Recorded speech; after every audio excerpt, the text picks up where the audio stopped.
hoje o Senhor quer nos dar um conforto. Queridos, vejam na leitura do livro de Jó. Nós sabemos que Jó sofreu muito, e até a gente diz, né? Fulano tem que ter paciência de Jó. Por quê? Jó, ele perdeu toda a sua propriedade. Jó teve os seus filhos. Jó perdeu os filhos faleceram. Jó ficou muito doente. Diz a Sagrada Escritura que ele tinha como feridas na pele, perebas, né?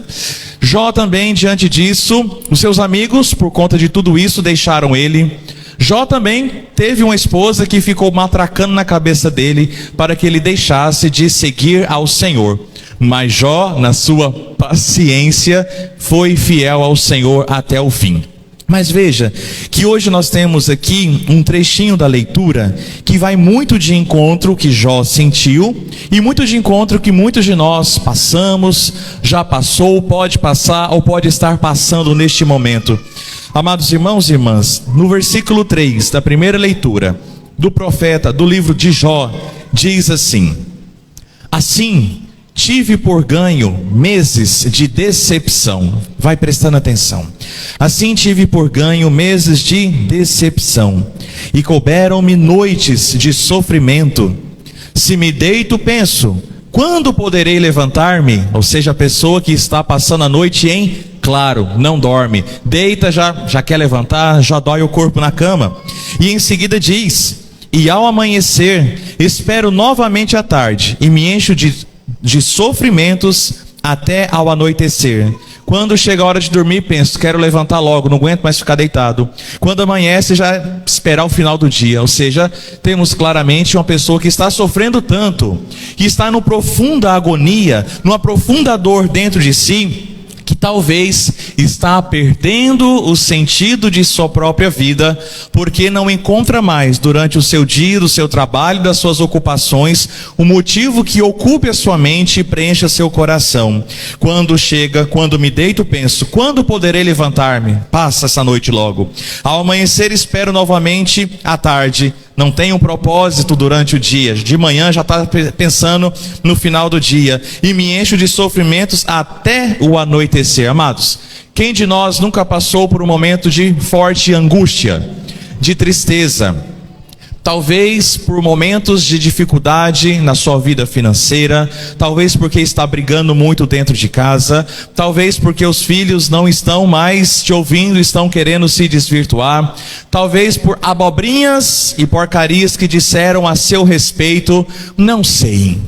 Nós passamos por momentos sim de angústias, onde certamente sentimos um aperto no meio do peito, uma dor que dá vontade de tirar, e talvez até o coração acelera um pouquinho e a respiração fica mais encurtada. Talvez hoje em dia nós poderíamos chamar este caso de Jó como um caso talvez de depressão. Queridos irmãos e irmãs, quem nunca passou por isso? Mas veja, meus irmãos, que quando nós olhamos para a Sagrada Escritura e olhamos que as pessoas da Bíblia são parecidas conosco, nós também olhamos para a própria Bíblia, para a Sagrada Escritura, não para ver só o sofrimento, mas para colher dela, da palavra de Deus, os elementos necessários para a gente superar, mudar, ser curado.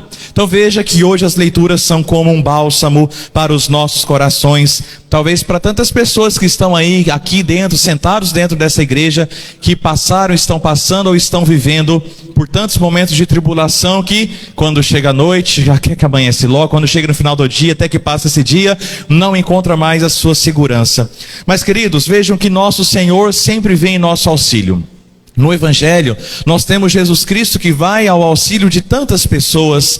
Temos aqui no mínimo 3 casos de auxílios do Senhor, de cura que o Senhor nos dá. Temos a própria sogra de Pedro, que foi curada de uma febre, e talvez quantos dias ela já estava passando por isso. Nós temos também Jesus Cristo que cura todos os doentes, cura muitas pessoas de diversas doenças, como nós temos aqui no versículo 34, e também no mesmo versículo que diz, e expulsou muitos demônios. O Senhor vem em nosso auxílio. Daí, meus irmãos, quero me deter então no versículo 31, para olhar o processo da cura. E talvez vale muito a pena de fato, talvez não, eu tenho certeza que vale muito a pena prestarmos atenção neste processo e ver como o Senhor, que curou a sogra de Pedro, também pode nos curar. Quem quiser me acompanhar, versículo 31 do Evangelho. Então, vamos começar do versículo 30. A sogra de Simão estava de cama com febre, e eles logo contaram a Jesus. Então, contar a Jesus, levar ao Senhor os nossos problemas. Versículo 31. Ele se aproximou, segurou na sua mão e ajudou-a a levantar-se. Então, eu destaquei aqui 4 elementos da cura de Jesus Cristo na sogra de Pedro, e que também vem ao encontro da nossa própria cura, seja do que nós estivermos vivendo nas nossas dores e angústias que todos nós passamos. Meus irmãos, Jesus Cristo se aproximou, amados. Deus não é um Deus distante de cada um de nós. Seja o que você estiver vivendo, passando, sofrendo, sentindo, Cristo se compadece de você. Ele está próximo da sua dor.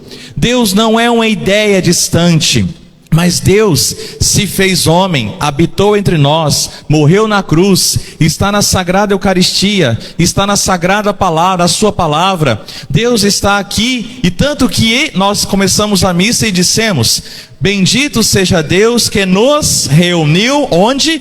No amor de Cristo. O amor de Cristo nos reúne porque Ele nos é próximo e não distante. Mas é claro que eu preciso ter um outro elemento a meu favor, que é a favor da minha relação com Deus, que é a fé. Senão tudo isso passa de histórias. Se aproximou, não estou vendo. Curou, não estou vendo. Então, meus irmãos, a fé precisa de fato estar quente no nosso peito e ver: o Senhor está próximo de você, o Senhor está próximo de mim. Não tenhas medo. Segundo ponto, Jesus faz o que, meus irmãos? Ele se aproximou e segurou na sua mão.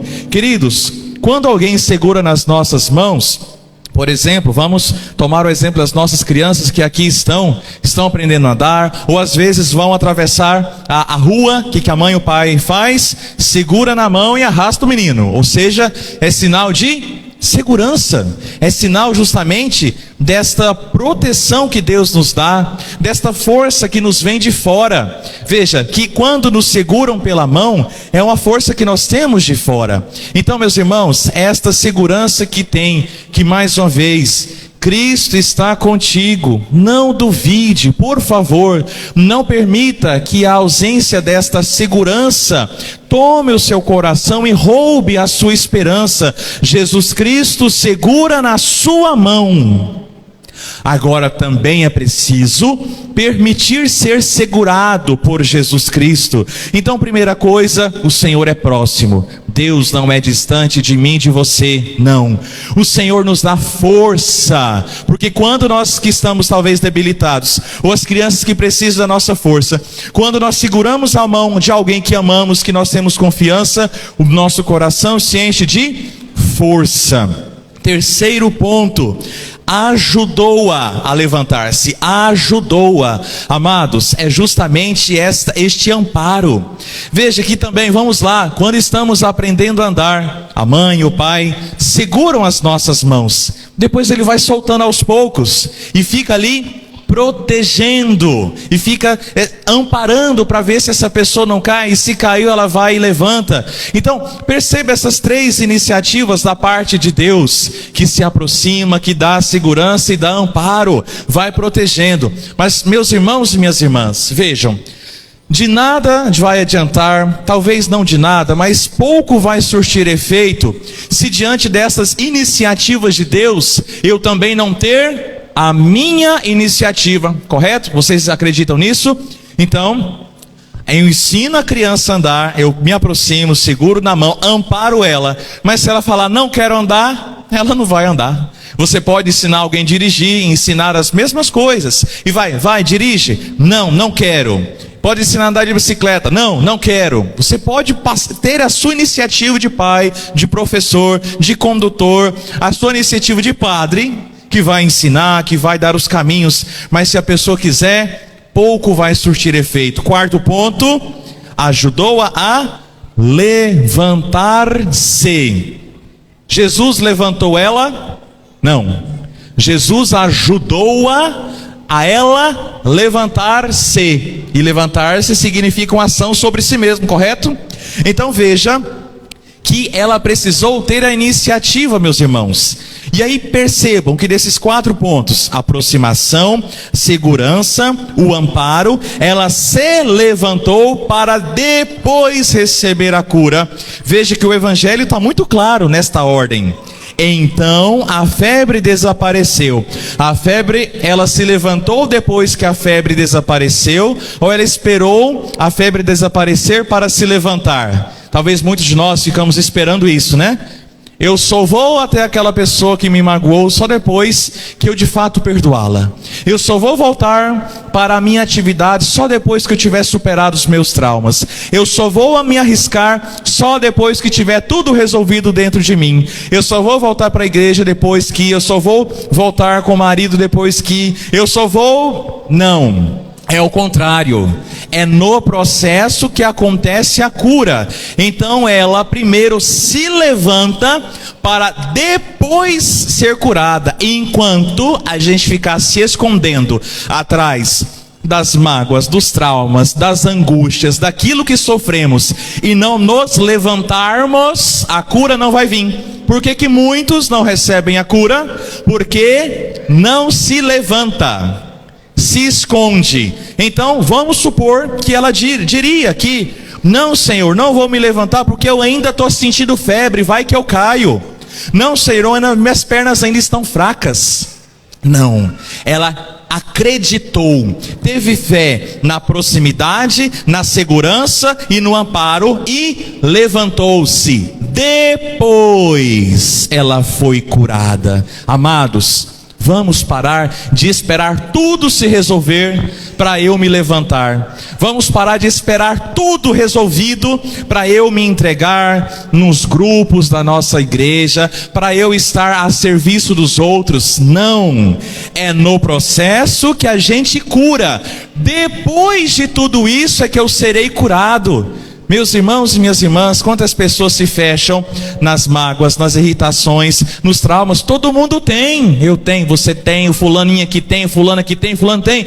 Mas se a gente for esperar, a gente vai ficar paralisado. Então, veja, mas padre, no que eu posso então me segurar para que neste processo eu seja curado da angústia, do luto, da dor, do sofrimento, que é normal sentirmos? Meus irmãos, a igreja sempre nos oferece o quê? Olha só, estamos na missa, a Eucaristia. Quantas pessoas, nesses 15 dias que eu voltei de férias, têm procurado a direção espiritual para desabafar, pedir uma bênção, para se confessar? Quantas pessoas têm vivido e acompanhado comigo ali a leitura e meditação do Evangelho de todos os dias? Meus irmãos, no processo a gente é curado. O Senhor está oferecendo a mão, o amparo, a força, mas é preciso a gente fazer a nossa parte e iniciar o caminho. Coragem, meu irmão. Força, não te detenhas. O seu sofrimento não é pequeno. Eu sei, eu entendo. Por mais que você diga, não, mas é bobeira, pá. Não, não é bobeira. Precisa do amparo, mas não se detenha. E aí, meus irmãos, depois da cura, o que fazemos? Ela, olha só o que o versículo termina, no versículo 31 só, tudo isso, né? Ela começou a servi-los. Nenhuma cura, nenhum milagre é para a gente ficar fechado. É para a gente se pôr a serviço de Jesus. E qual o maior serviço que nós podemos dar ao Senhor? Queridos irmãos e irmãs, segunda leitura, nós temos a carta de Paulo aos Coríntios, que diz no primeiro versículo: pregar o Evangelho não é para mim motivo de glória, é antes uma necessidade para mim, uma imposição. Eu não escolho pregar, eu tenho que pregar. Ah, mas eu não quero. Você tem que pregar. É uma imposição. E aí o apóstolo continua dizendo: ai de mim, ai de mim, se eu não pregar o Evangelho, ai de mim se eu não evangelizar. Queridos irmãos e irmãs, portanto, veja, retomando, todos nós passamos por crises. E se você, faça um parêntese aqui, se você sofre de depressão, Você, meu irmão, precisa de ajuda. Você não deve escutar quando as pessoas disserem besteiras. Ah, depressão é frescura, depressão é falta de fé. Mentira! Só quem passou sabe a dor que é. Portanto, é uma doença. Busque ajuda. Não demore. Não permita que isso cresça. Busque ajuda imediatamente, ajuda médica. Eu estou sempre aqui nos meus horários para te ajudar, para rezar com você. Busque ajuda. Então, todos nós passamos por isso. O Senhor se aproxima, oferece segurança, oferece amparo, mas espera a nossa iniciativa também. E tendo essa iniciativa, nós somos curados e restaurados. Para quê? Para ficar fechadinho no meu canto escondido? Não. Para pregar o Evangelho. Onde? Na sua casa, no seu trabalho. Como? No seu modo de viver, com as expressões, com a forma de tratar as pessoas. Passa por perrengue, pede desculpa, perdoa. Vá em frente, meu irmão, mas não se detenha. Sabe por quê?